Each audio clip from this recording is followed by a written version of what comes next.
Everyone's talking about Mayhem. Well, everyone was talking about Mayhem. This is a channel. You can hit the subscribe button if you'd like. Who knows what will happen here? There is a penis. That's Molly. You're caught up. Oh, I have pronouns. And they are them. Probably like a lot of you, Lady Gaga and I go way back. I was in my senior year of high school when Just Dance dropped. I was also in the marching band. Fridays, we would all get on the band bus and I would pull out my iPod and I would listen to Just Dance about 700 million times while me and my girlfriend would do the end part where she goes, and we would both take different parts and we would just dance, dance, dance. Obviously, as a young queer person, Lady Gaga has been very formative in my life in many ways. But if you ask me now what my relationship to Lady Gaga is, I wouldn't say it's non-existent because she somehow always ends up in my top 5 artists in my Spotify Wrapped every year, which I haven't quite figured out why that is, because I wouldn't say that I'm like a Lady Gaga fan or stan, but yet her music seems to persist in my life. I really didn't stick around. I was there for the fame. I was really there for the fame monster. I was also in Color Guard in college for a little bit of time. We were the kind of Color Guard that like did the performances, but not really. We were bad. Don't look it up. I was like, guys, we have to change the song because the song that we were doing was a Bon Jovi song called I Would Die For You. These 5 words I say to you. You probably don't because you're probably in your mid-20s and you don't listen to Bon Jovi because you're too cool for that. I am not. I love Bon Jovi. I'm not sorry. But I was like, guys, we have to change the song to Bad Romance. I remember hearing that, whoa, the first time. I remember it.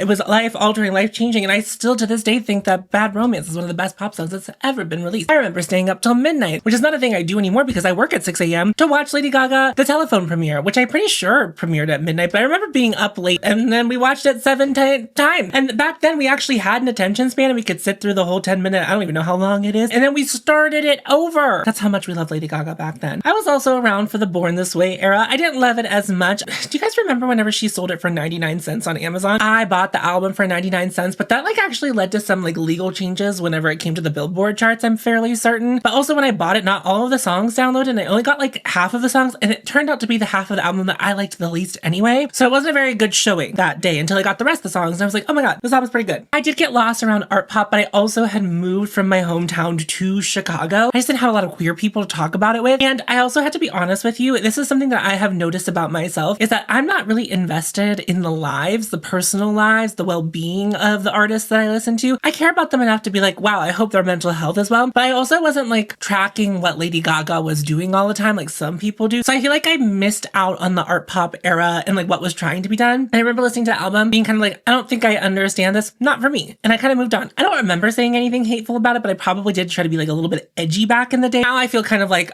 there are some bangers on there, but like it wasn't for me at the time. And I still think it's like ultimately an album that's not for me, except for a couple songs, a couple very good songs. And we went full Joanne and I said, girl, I had to tap out. I didn't like Perfect Illusion at the time, but now I'm a Perfect Illusion apologist because what the hell was that song? But also like I really love it. I couldn't tell you another song from that album except for that Million Reasons song, which was around forever. And if you worked in retail, you're probably still listening to it like 3 times a day. And I have to be honest right now, right up top, so because we're going to talk about this later, that I do not like a Lady Gaga ballad. Speechless is the closest thing, but I don't even know if we could really consider that a ballad. To get you caught up, I don't really care about Lady Gaga's movie career. This is what I mean. Like, I'm not a Lady Gaga stan. I would have considered myself a little monster back in 2009, like the fame era, Born This Way era. I would probably consider myself a little monster, but I would not consider myself a little monster anymore. And then Chromatica came out and I was like, let me check this out. I think there are some real heaters from Chromatica, but I also, well, not a Chromatica girly. I think as a whole, it's not my favorite thing. There's a couple really good songs. That brings us to today. Well, not really to today, but kind of gets us caught up. And so let's just start reviewing the album. The first song on the album is the song Disease, which was also the first single. I gotta tell you, the first couple times I heard it, I said, I don't know really what we're doing. But that was when I was trying to like consume the lyrical content of the song. I don't know about you, but whenever I first listen to a song, I really don't hear the words. I'm mostly like listening to how it sounds. But I know there are other people who are very invested in lyrics when they jump into a song. There are some songs that I still listen to this day, and like I hear them and I finally put the words together and like what they actually mean. Like I might have known the words for like 10 years, but then something in my life happens and there's like more context to the lyrics for me personally, and then I'm crying like a little baby. So Disease, I was like, is this corny? But I wasn't really sure what we were doing. I also have to admit, after a certain point in my life, I like haven't really cared about a music video in a very long time. I will say Abracadabra has me changing my mind, but I also know that they're very expensive to make and a lot of time there's sponsors for them, and I feel like a lot of times there's like a lot of creativity going on there, where I feel like back in the day, back in the TRL era, which I was like late into, I wasn't really part of the TRL era. I'm like a little bit too young for that, if you can believe. The music videos meant a lot, and I also feel like the music video was kind of like a dying art form when Lady Gaga was coming in, and she was like, don't you forget about the music video, I'm gonna change it. Anyway, Anyway, I don't even think I've seen the music video for Disease at this juncture. So I kind of at first really thought it was lame. And if you watch my other channel, you probably already know that I kind of thought it was lame. I kind of came around to it because if there's one thing I really love about Lady Gaga is that she's going to scream.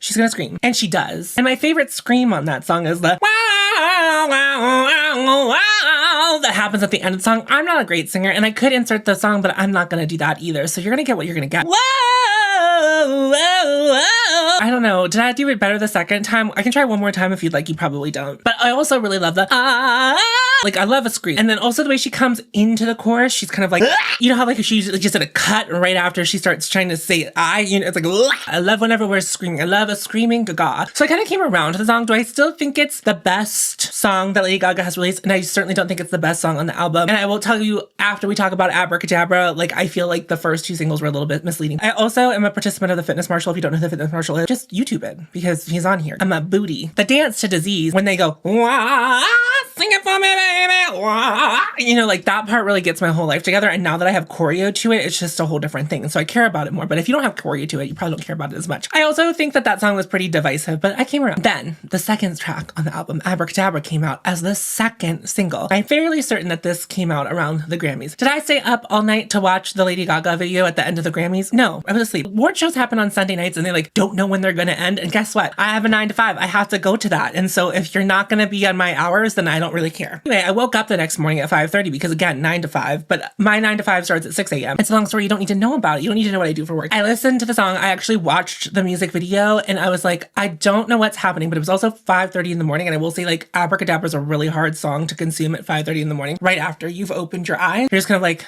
what's going on? And then the chorus, the first couple of times I heard it, I was like, that's gibberish. I mean, like, I knew she was saying abracadabra, but then it is just kind of gibberish. It's like, amor, na, ooh gaga, ooh na. Literally posted a skeet on Blue Sky. Are we blue skying? Do we do Blue Sky? Who does Blue Sky? If you do Blue Sky, let me know. I won't follow you, but you can let me know. I'm on Blue Sky. It's not this handle on this channel. It's my handle on my other channel. And you'll have to figure that out. I probably linked to it in the description box. I don't know. Abracadabra, ooh na, ooh gaga. And I was like, I can't believe we're all losing our mind over the ooh gaga. Give me a couple hours that day, baby. By 9 a.m. I was the ooh na na ooh gaga. And if there's one thing I love when Miss Gaga does, I love when she throws her name into a song. Ooh gaga, ooh gaga, ooh gaga. We've been gagaing since the first song. Convict Gaga. And then she says it like 8 million times in the Fame. And so I'm just so happy that Gaga is back. Now she's probably done it some other parts in her career. I feel like she has done it. I did an art pop, but again, I didn't listen to Joanne and I can't remember her doing it in Chromatica, but I love it. This song really goes. This song is a heater. And I think this brought a lot of people back into the fold. Like a lot of people like me who were like, who cares about Lady Gaga anymore? And I don't even really mean that. It kind of made my ears perk up and be like, maybe I'm excited about this album. And I was. After this song had been out for a while, I was like very excited. I was like, Lady Gaga, what are we doing? I'm here. I'm signed up. Pause up. Let's talk about Abracadabra just a little bit more. I mean, I already talked about the ooh na na, the ooh gaga. Everything about this, the post-chorus and the way it's syncopated, the abracadabra, abracadabra, like that whole part. Feel the beat under your feet. The floor's on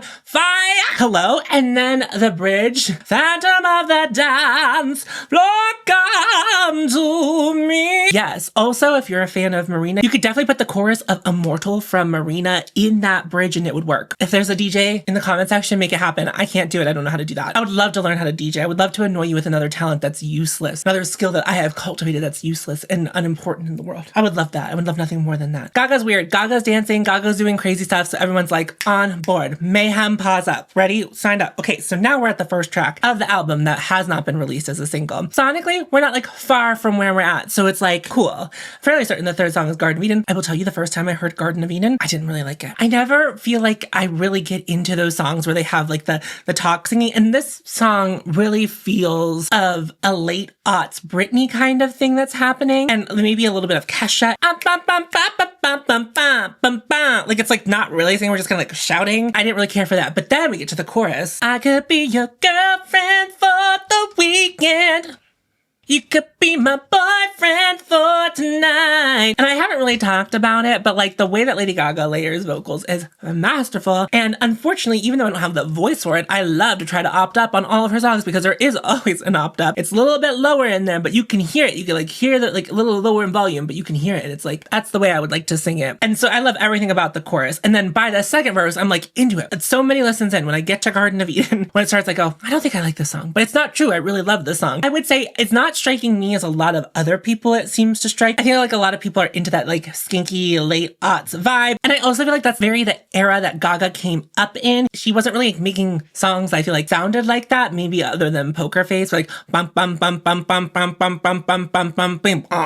So I think people were on board. But I feel like the first true diversion is Perfect Celebrity, which is like, I've heard people really dismiss this song. This is like where the little I've heard of interviews of Lady Gaga talking about this album is this album is very inspired by like her studying music. And I feel like this song is so ultimately this early 2000s rock. It's very much giving Hole, but it's also kind of giving like Fifi Dobson. I think the layered vocals here cannot be underestimated. Again, the opt up, again, the opt down. It's like the whole thing is so very good. I love to scream sing. You know, like my favorite screamo singer is Azealia Banks. So I'm all here for the scream singing. And if some of you are like really actually into screamo and you're like, Azealia Banks isn't screamo, tell me, explain to me the bridge of 212. Can you explain how that's not screamo? I'm gonna say it right here, right now. Miss Independent by one Kelly Clarkson is a screamo song.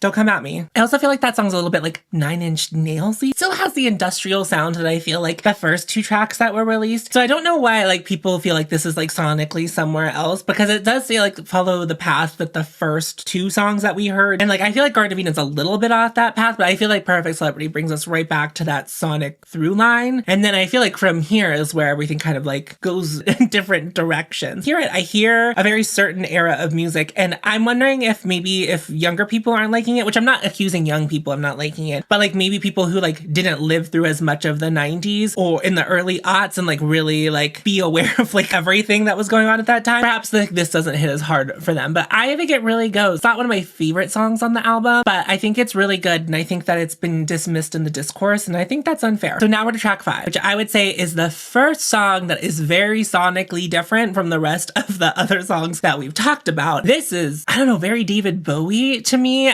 That's how I am feeling. The first thing I do want to talk about is the way that the song starts. Well, I mean, Lady Gaga sings loudly. Like, she has a belt that like I actually can't do, and I know that. You don't need to leave a comment and tell me that I'm a bad singer. I'm not also fishing for compliments either. The song starts and it's so drama, right? She like starts that first part of the chorus, then that bass comes in, then like we don't false start songs anymore. That was crazy. I was like, wow, I haven't heard a song come in hard like that in a way where it like starts and you're like, oh, this is a ballad, and then it pulls back. It's like not a ballad. I would say it's more of like a mid-tempo kind of situation, but this song goes so hard. And I feel like she's done verses like this before.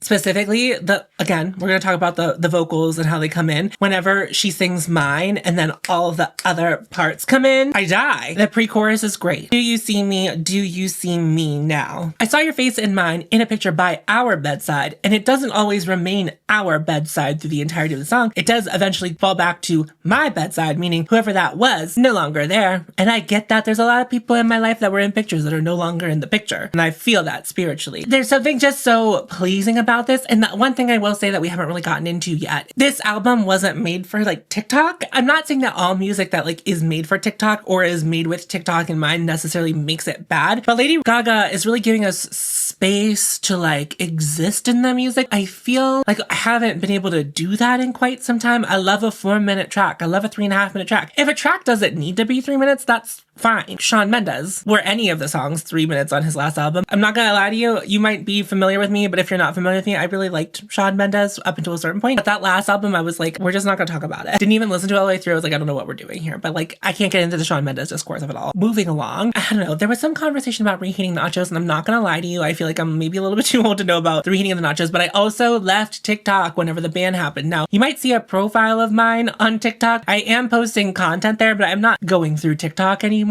Reheating the nachos. This doesn't feel like reheating the nachos to me. It's very much giving a certain time, and it's very giving 70s. And this is where I feel like the first part of the album up until this point was very like pop, rock pop. And I feel like right now the next slew of songs are like rock songs that are very heavily influenced from rock artists throughout certain decades. And it kind of keeps that up all the way to the end of the album. So I can definitely see how people who might have been coming into this album with a very specific expectation of us revisiting early Lady Gaga, and that was the whole album. And like, I think there's like an essence of that here, but also Lady Gaga's almost 40, which is not old by any means. She probably doesn't want to sing the same songs or give off the same vibe that she was almost 20 years ago. And who knows how long some of the songs on the Fame existed before we ever heard the Fame. So like that's just until we heard it released. In this part of my listening journey of Mayhem, Vanish Into You has been from the first time I heard the record all the way through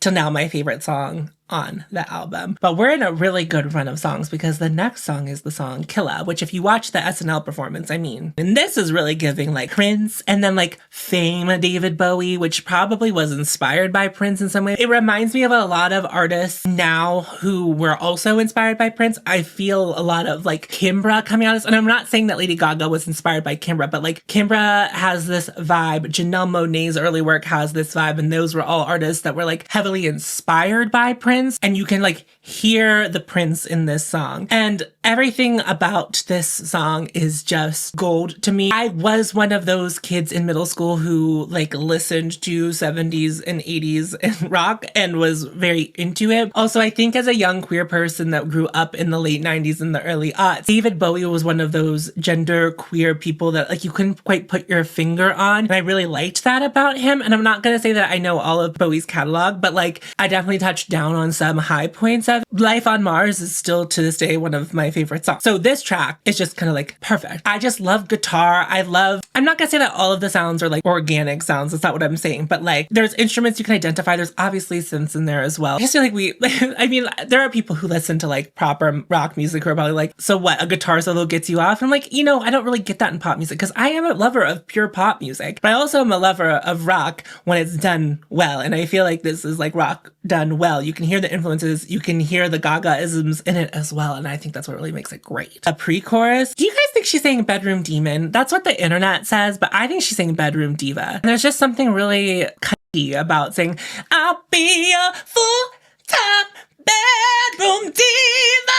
I'm gonna make you scream. That's a matter of fact. I'll be a fantasy. Boy, you're gonna die tonight. Again, so many choices you can make. Have you guys ever listened to the isolated vocals of Venus? You should. All the stuff that's going on there is like absolutely bananas. That, and boy, you're gonna die tonight. That part, like, there's like no wrong way to sing it. It feels because there's so many options you could choose. But I also feel like when I sing it, I'm going through all of the options at once. And then do you ever sing along to a song and you're like, I wonder why I can't sound like this artist sounds? It's because like there's 7 of that artist singing at you at some points of the song. And you're like, oh, that's why I can't sound like it, because there's just so much happening. And boy, you're gonna die tonight. And she just screams for the bridge of the song. And then the end where she goes, Killah, and then it's just like a dance break. There are songs when I get to the end of them and I feel like I've run a marathon, even though I wasn't dancing and I was just sitting and working at my desk. That's one of the songs where like at the get to the end of it, I'm like breathing heavy because I feel like I ran a marathon. That and Abracadabra are both songs where I get to the end, I'm like,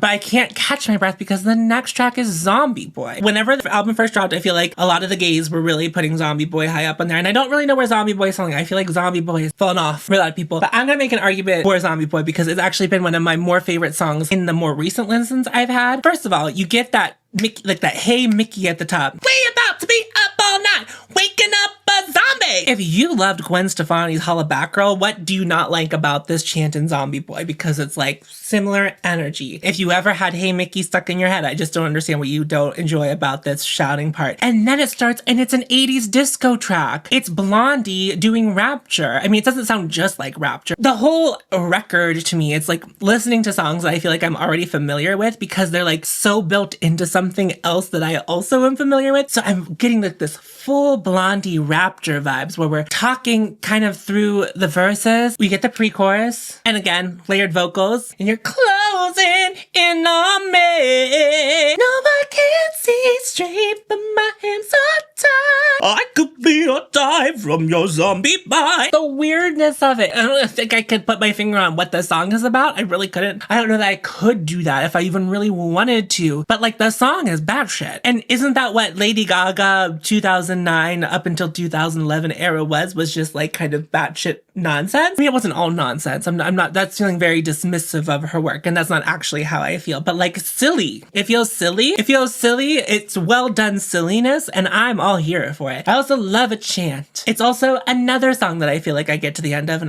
and I can't breathe. But this, most of the time I have done a little bit of wiggling and a ziggling and a zaggling when I've been listening to it because goddamn, that song goes hard. The next track is Lovedrug. This is like one of the weaker points of the songs that I enjoy. I think it's like perfectly serviceable. It's one of those songs where it feels like lived in kind of in the wrong way, whereas like I was really excited to hear the lived inness from Garden of Eden all the way up into Zombieboy. This is the first one where I'm like, this is just kind of like, I don't know, I just don't feel like I'm eating well during the song, but I will say that the song is often stuck in my head. Your love, you're your love drug. Everything else about this song, I kind of just am like, okay, I can leave that. Like, it's fine. I haven't edited that out yet, if so to speak, like when I listen to the album. I also will say this, I am someone who likes to listen to albums start to finish. I know I'm old. I came up in the CD era. Like, that's just who I am. And we could skip in the CD era much better than the tape era, but I still wasn't skipping around, just listening start to finish. And once I had an iPod, I was still listening to albums mostly start to finish. That's just what I like to do. I'm not a playlist builder. An album is supposed to be built to listen to start to finish. And this is an album I feel like for the first time in a long time builds. Like, if you start to finish, I'm like interested in. I'm not only interested in listening to it start to finish because I like the artist. It just feels like we're crafting something and we're going somewhere and we come back. That's what I want from an album experience. But I think the way that music works now, unfortunately, doesn't allow people to be album artists anymore. And like, that's what I'm more interested in. And that's not to say there aren't album artists that are not Lady Gaga that exist. I've enjoyed plenty of albums start to finish this year that weren't Lady Gaga. I just love sitting in that. It feels good. Then the next song I think is maybe one of the most polarizing songs. I think it's you either love it or you hate it, and it's How Bad Do You Want Me? The first time I listened to this album, this was a standout track to me, so we're doing this. I hear the Taylor Swift, I hear the Carly Rae Jepsen of it all, which is like an unexpected pop goodness, but it is a pop song, and I don't know how to explain it to you. It's just like Lady Gaga isn't really doing pop music, but this is like a pop song. Earlier I said that Garden of Eden is kind of like more of a pop song than the other songs that are in the first part of the album. This is pure pop. Banger pre-chorus, a very catchy chorus, post-chorus that's really nice, and then the bridge is drama, and also Rain On Me Tsunami voice comes back. That's one thing about Grammatica that I really like. It's in her earlier work too, but Rain On Me Tsunami, the year of 2020, was just transformational to me. Not the song. Whenever Lady Gaga in the bridge goes, Rain On Me Tsunami, like, what are we doing?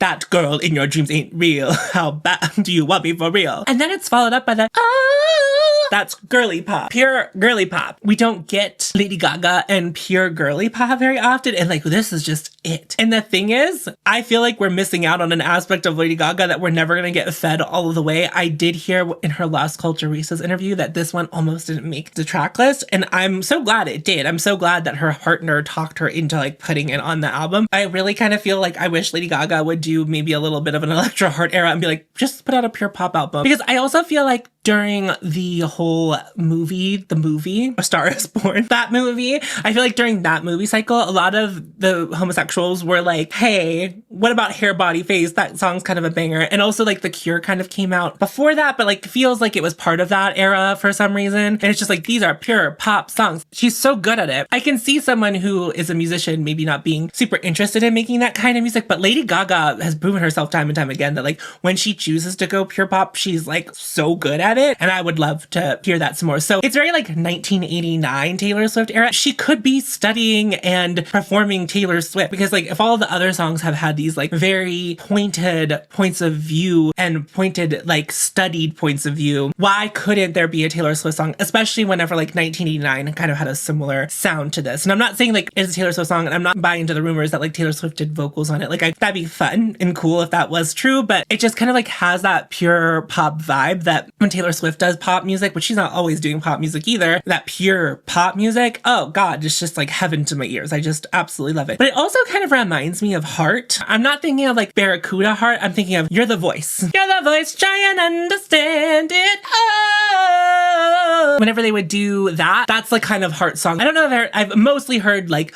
Carly Rae and Taylor Swift being points of reference, but this also kind of gives like Heart, does like pop music, because there is like moments of Heart's catalog that's like very pop, like power poppy, and this kind of feels like it could nestle into that. And like I feel like a lot of Carly Rae Jepsen's most popular songs like lean into that 80s sound, that 80s rock sound, and so did Taylor Swift's like 1989 era. Like it all kind of like melds into one thing. So I think it fits, but it is sonically much different than where we had been. And then we go right into Don't Call Tonight, which is another one that's always kind of stuck in my head, but kind of like Lovedrug is not my favorite of the work. Like I think it's good, but it's not my favorite. Can we go back into Vanish Into You for just a second? I forgot to mention one thing. I just like looked down at my notes and I was like, oh right, I did mean to mention that. To me, Vanish Into You is the sequel to Summer Boy. It is. I don't know that she did it on purpose, but there's a lot of like the guitar in the background of Vanish Into You sounds a lot like the guitar on Summer Boy. Does anyone else hear that? I haven't like sought out that theory because, well, one, I wanted to try to have as like unique thoughts as I could 2 weeks into while the discourse was happening. That's on me if I'm not having an original thought, but like that's the vibe. And I don't know that she did it on purpose, but like it was cold in the summertime. We'll still have the summer after all. I don't really have a lot to say about Don't Call Tonight. Good track. I listened to it. Don't call tonight. Don't call tonight. Don't call tonight. You know, I'm here for it, but it's not like my favorite. It's not like a standout song. And then we get Shadow of a Man, which is very clearly drawing from the great Michael Jackson songbook. And as troubling of the things that we know about Michael Jackson now, he was one of the greatest pop stars of all time. And his music is very good. And to have like Lady Gaga singing in the style of that, like you could just hear Michael Jackson singing it. And I think for some people, that's like not gonna really do it for them because it's like does kind of just sound like a Michael Jackson song. Like what Michael Jackson song? I'm not really sure, but like it has isms and also just I can't even tell you how much I've been walking around the house and just going shadow, shadow, shadow of a man, rain on me, tsunami voice. It is, I think, such a good way to end the best part of the album. Now, I wasn't like a Michael Jackson kid when I was growing up. Like I was aware of his work. I was alive also while he was alive. I'm like very familiar with it. He was very important to a lot of people, but like my family wasn't a music family. And I don't know how I came to be. Like, I don't know why I'm the music person in my family, but it just is me. The one who's been interested in music for the longest time. There was like a time where I would have called myself a musician. I don't really call myself a musician anymore. I would say the only artist that we really listened to when I was growing up was Luther Vandross, which, and like that was loosely, and that was like only when we would clean sometimes. We weren't really like filling the house with music for everyone to enjoy. Music was much more of like a personal thing I did in my room with my headphones on. There are people who are my age who had parents who were very into Michael Jackson, so like they become very influenced by Michael Jackson. So I just really appreciate that. So then we move into the last 3 tracks of the album, and I would say that this is the part of the album that I have like cut out. I have like cut it and I have edited it out. It's not even because I think that they're bad. Both of your ballads on the album back to back really makes everything lose steam. Again, I've said this already in this video that like I'm not someone who really loves a Lady Gaga ballad. It doesn't really do it for me. It's not my thing. To have them both appear back to back just kills all momentum that the album had. I don't know that I would have personally put the track list like this, but I think that the flow was really good up until this point, and then it's just kind of like, I don't care about it. So we start with The Beast, which to me, The Beast is some kind of like combination of like a Meatloaf and a Kate Bush song. Like it just has like this weird thematic and it's sung with such drama. It's like about a werewolf situation. I will normally listen to the first verse of The Beast before I like decide to change it because I like to hear it go tick tock, you're out of time. It's fine. Like The Beast, I'm like pretty okay with. It has the drama. It's drama. And I get it. Like it's performance, but it's just like, I don't really care about it. And then we end, well, I consider this to be the end of the album because I think Die With a Smile, it was just like added. Not according to her, because according to her interview on Las Culturistas, Die With a Smile is supposed to be like the hopeful end of the album. And then we have Blade of Grass, which is absolutely drama. And I can't say that I haven't had the chorus of that song stuck in my head. I had A Million Reasons stuck in my head for years, just because I heard it unwillingly, not because I really particularly thought it was a great song or a song that I personally was interested in listening to. And that's kind of like how I feel about Blade of Grass. Great. I'm like happy you got to have your little like ballad fantasy for this album, but like it's just not for me. Again, it kind of gives Meatloaf vibes. Maybe it doesn't give anyone else Meatloaf vibes, but both those songs give me Meatloaf vibes. And then we end with Die With a Smile. Is that what it's called? Gotta tell you, I haven't listened to it in any of my listenings to this album because I've only only listened to that song one time, and it was when it came out because I was like confused as to why Lady Gaga was doing a song with Bruno Mars. No offense to Bruno Mars. I have never really bought into the Bruno Mars of it all. I think he's talented and I think he actually makes really good music. I wouldn't call myself a Bruno Mars fan. So like when they were like getting together, I was like, is it just because you both have Vegas residencies or had Vegas residencies? Like they overlapped. I don't even know if Lady Gaga is still doing her residencies. In summation here, I think that this album is really good and it made me feel like I was 18 again and listening to Lady Gaga. Not exactly in the same way because it's not the same kind of music, and also I've lived a lot of life and she has lived a lot of life since 2008, 2009, and we're both in very different places in our life. I always feel very like youthful and young when I'm listening to this album, and it just feels very special to me. It's just something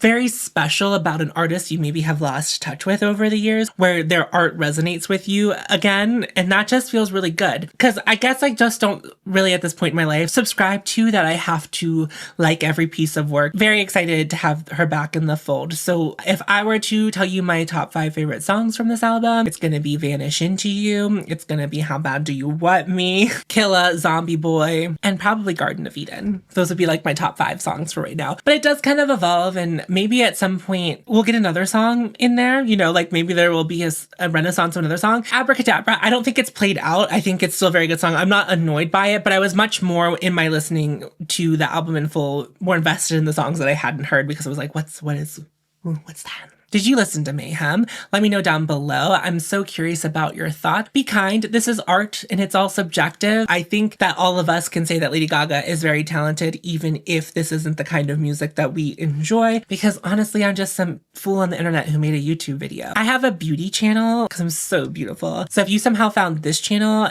first, and you want to watch beauty content, you can follow that. I will link it in the description box so you can find it more easily. And if you came from over there, I'm so happy that you chose to watch this video. I hope you enjoyed it. If you are from the other channel, don't worry, that's still my priority as of now. But I did feel like I needed a place to do different types of content, and the content here is probably going to be more sparse because the beauty channel is more of a focus for me until this maybe makes me a little bit of money, and then I could put some more effort into this as well. But I plan on doing different content over here, much like the most recent Critical Sass. I think we'll see some more of that kind of work over here. I'd love for you to hit the subscribe button down below if you are new here, and that's it. I'll see you later. Bye-bye. Oh, and if anyone calls me Victoria in the comments, mind your business. Also, if you're new to me, you can call me baby girl.